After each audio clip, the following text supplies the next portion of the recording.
Good evening, welcome back to my channel English boost.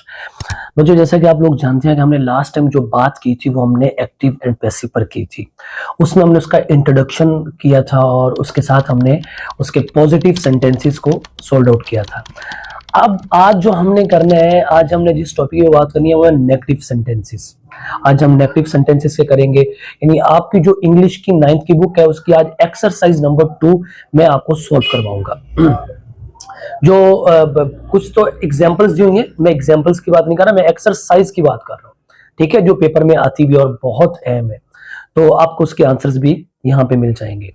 तो पहले जो वीडियो बना रहे थे, हम जिसपे हम बात कर रहे थे, वो आउट ऑफ सिलेबस हम पढ़ रहे थे। मैं ये सोच रहा था कि मैं आपको मेथड आपको क्लियर करवाऊं, लेकिन फिर मैंने ये सोचा है कि यार क्यों ना मैं बुक को ही शुरू कर दूं, ताकि मतलब एग्जामिनेशन हॉल में एग्जाम के दौरान आपको किसी दिक्कत या किसी परेशानी का सामना ना करना पड़े, ताकि आपके क्वेश्चन जो बड़े इजी से आसानी से सॉल्व हो जाए। और वो बच्चे जो गवर्नमेंट स्कूल में पढ़ते हैं वहां पर अक्सर लेक्चर्स नहीं होते, जो प्राइवेट स्कूल है वहां पर लेक्चर्स नहीं होते इसके, जहां भी जो दूर दराज इलाके हैं जैसे गांव के इलाके, वहां पर एक्टिव पैसिव का पता ही नहीं होता है। तो मैंने सोचा कि वो बच्चे जो बिल्कुल अकेडमीज नहीं जा सकते, स्कूल नहीं जा सकते, वो घर बैठे इंग्लिश बूस्ट सिर्फ चैनल को सब्सक्राइब करें और अपने इंग्लिश को पास करवाएं। तो एक्टिव पैसिव से हमारे 5 नंबर जो पेपर आते हैं, ठीक है, मैं आपको 19 मार्क्स से जो एमसीक्यूज हैं वो भी इंशाल्लाह मैं आपको क्लियर करवाऊंगा। स्टेप बाय स्टेप हम चलेंगे। तो इस चैनल का मकसद ये है कि आप तक इल्म पहुंच सके। अब दौर ऐसा है कि अब आप ये एक्सक्यूज नहीं कर सकते कि भाई हमें कोई पढ़ाने वाला नहीं मिला, अब ऐसा नहीं है। ठीक है, तो चले हम बात को वाइंड अप करते हैं, हम चलते हैं टॉपिक की तरफ। बच्चों, जैसा कि आप लोग जानते हैं कि मैंने आपको फॉर्मूला भी करवाया था, subject plus helping verb plus object. तो उसका पैसिव वॉइस का भी हेल्पिंग, सबसे पहले ऑब्जेक्ट आया, फिर हेल्पिंग वर्ब आया, फिर उसके बाद वर्ब की थर्ड फॉर्म आई, फिर उसके बाद हमने बाय का यूज किया और फिर हमने ऑब्जेक्ट का यूज किया। तो ये पॉजिटिव फार्मूला था। अब इसका नेगेटिव है। अब देखिए, नेगेटिव जो प्रेजेंट इंडेफिनिट के जो नेगेटिव टेंस होते हैं, नेगेटिव सेंटेंस होते हैं, उनमें क्या होता है कि डू नॉट और डज नॉट का इस्तेमाल होते हैं।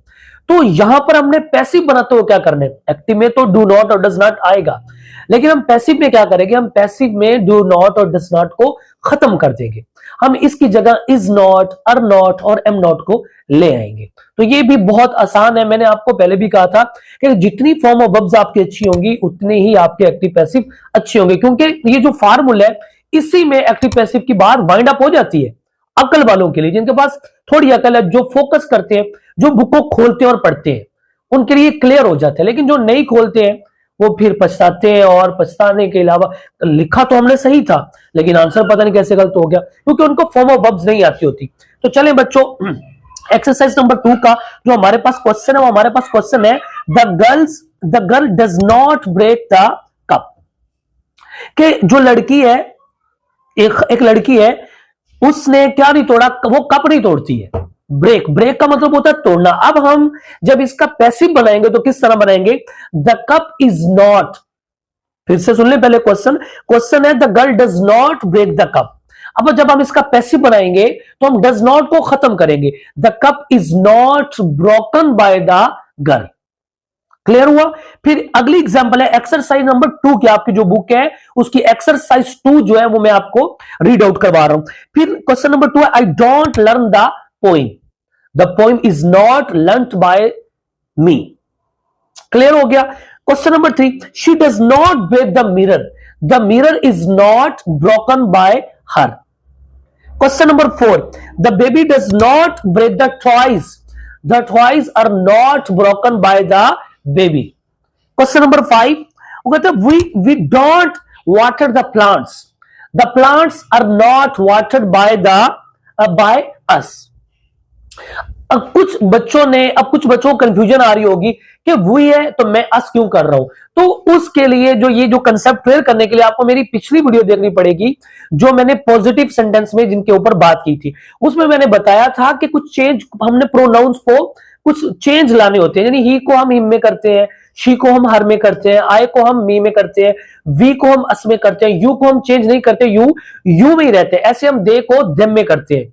ठीक है, और अगर फॉर एग्जाम्पल नेम है तो वो भी चेंज नहीं होगा। कोई नाउन है और उसका नेम नेम है तो नेम वर्ड भी चेंज नहीं होगा। मैं उम्मीद करता हूं कि आपको ये टॉपिक यानी एक्सरसाइज नंबर 2 आपकी क्लियर हो गई है। यानी याद रखें, कि बोर्ड के एग्जाम में जो मैंने पॉजिटिव एग्जाम्पल करवाई और जो आज मैंने नेगेटिव एग्जाम्पल करवाई, इसमें 1 नंबर का क्वेश्चन लग जाते हैं। तो इंशाल्लाह जो हम नेक्स्ट वीडियो इस पे बनाएंगे, तो अगर अल्लाह ताला ने चाहा तो उसमें हमारे 2 नंबर यानी 2 मार्क्स हमारे क्लियर हो जाएंगे। बच्चों, अगर आज का लेक्चर आपको अच्छा लगा, अगर आपको समझ आई है, तो कमेंट्स कीजिए, लाइक कीजिए और इस इंग्लिश बूस्ट चैनल को सब्सक्राइब कीजिए, ताकि इंशाल्लाह हम नेक्स्ट वीडियो में आपके लिए मजीद बेहतर डाटा लेके आ सके और हम आपके जो कंसेप्ट है वो बड़े अच्छे से हम क्लियर करवाएं। अस्सलामु अलैकुम वरहमतुल्लाहि वबरकातुहू।